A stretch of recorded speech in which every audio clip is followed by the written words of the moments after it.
Hello दोस्तों, तो कैसे हैं आप लोग। मैं फैज़ान अली स्वागत करता हूं आपका मेरे यूट्यूब चैनल 0.100 एक्सपर्ट अकाउंटिंग में। और आज के वीडियो में हम जानने वाले हैं डायरेक्ट एक्सपेंसेस ग्रुप के बारे में। डायरेक्ट एक्सपेंसेस ग्रुप क्या होता है और टैली प्राइम में हम इसके लेज़र को कैसे बनाते हैं। तो चलिए शुरुआत करते हैं।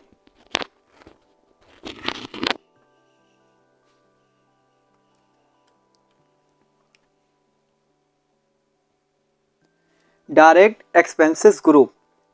एक्सपेंसेस इस ग्रुप का प्रयोग तब किया जाता है जब हम अपने व्यापार में किसी वस्तु को बिक्री हेतु तैयार करने पर जो पैसा हम खर्च करते हैं उस समय हम इस ग्रुप का प्रयोग करते हैं।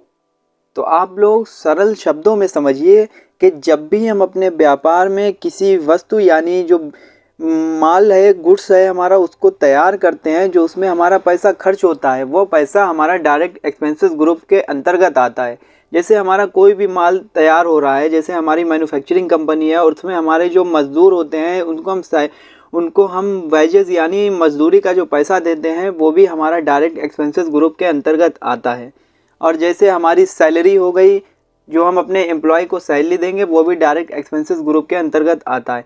तो आपको सीधे सरल शब्दों में समझना है कि डायरेक्ट एक्सपेंसेस ग्रुप जब भी हमारे व्यापार में, हमारे बिजनेस में ऐसा पैसा जाता है जो डायरेक्ट एक्सपेंसेस है, यानी जब भी हम किसी वस्तु को तैयार करेंगे और उसमें जो पैसा खर्च होगा वो डायरेक्ट एक्सपेंसेस ग्रुप के अंतर्गत आता है। जैसे सैलरी, वेजेस, इस तरीके का जो पैसा होता है वो डायरेक्ट एक्सपेंसेस ग्रुप के अंतर्गत आता है। अब हम चलते हैं टैली की स्क्रीन पर और देखते हैं कि इसके लेज़र को कैसे बनाते हैं। लेज़र को बनाने के लिए हम आ गए हैं टैली की स्क्रीन पर और इसमें हमें सबसे पहले दिख रहा है gateway of tally. Gateway of tally में हमको दिख रहा है create alter chart of accounts. इसमें हमको जाना है क्रिएट पर क्योंकि हमें लेज़र बनाना है। क्रिएट पर जाने के बाद में हमें अकाउंटिंग मास्टर्स, और अकाउंटिंग मास्टर्स में हमको group, laser, currency and voucher type, तो इसमें हमें लेज़र पर जाना है और इंटर प्रेस कर देना है। इंटर प्रेस करने के बाद में हमें सीधे ही लिख देना है इसमें वेजेस और इसमें अंडर ग्रुप में ले लेना है डायरेक्ट एक्सपेंसेस। ये डायरेक्ट एक्सपेंसेस को ले लिया।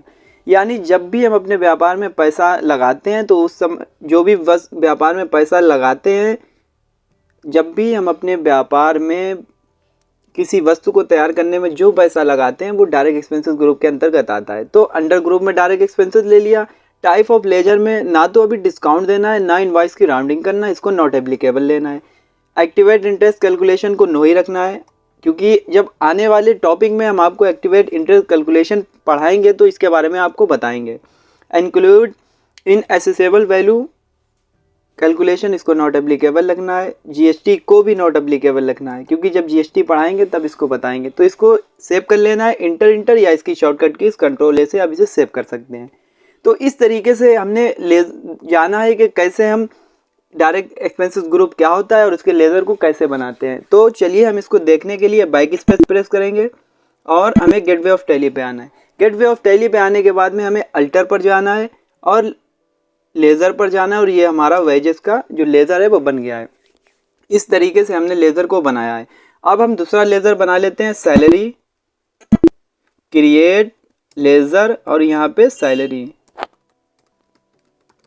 ये डायरेक्ट एक्सपेंसेस, उसी तरीके से नॉट एप्लीकेबल, नॉट एप्लीकेबल, यहाँ पे भी नॉट एप्लीकेबल और नॉट एप्लीकेबल, और इसको इंटर प्रेस करके सेव कर सकते हैं या इसकी शॉर्टकट कीज कंट्रोल ए का प्रयोग कर सकते हैं। तो आज के वीडियो में इस तरीके से हमने जाना है कि डायरेक्ट एक्सपेंसेस ग्रुप क्या होता है और उसके लेज़र को कैसे बनाते हैं। आज के वीडियो में बस इतना ही। मिलते हैं अगले वीडियो में। वीडियो देखने के लिए आपका बहुत बहुत धन्यवाद।